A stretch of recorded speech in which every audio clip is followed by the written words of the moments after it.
छत्रपती शिवाजी महाराजांच्या बद्दल अवमानकारक कोणी वक्तव्य करताय आणि त्याला सरकार कोणालाही वाचवणार नाही.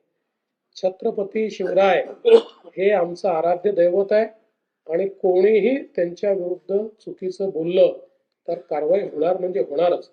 पण मला कधी कधी आश्चर्य वाटतं की बोलणारे कोण आहे.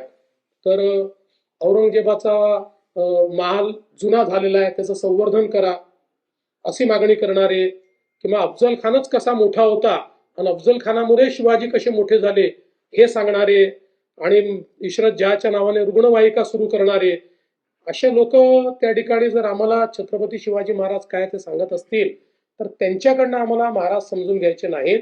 आम्हाला महाराज पुरेपूर माहिती आहे आणि महाराजांनी जो मार्ग दाखवलेला आहे त्या मार्गानेच काम करणारे आम्ही आहोत. आम्ही तर पहिल्या दिवशी सांगितलं की आम्ही तिघही मुख्यमंत्री उपमुख्यमंत्री म्हणून नाही, छत्रपती शिवरायांचे मावळे म्हणून या ठिकाणी काम करतो. त्यामुळे मला असं वाटतं की अशा प्रकारे विनाकारण काहीतरी गोष्टी सांगणं हे अत्यंत चुकीचं आहे.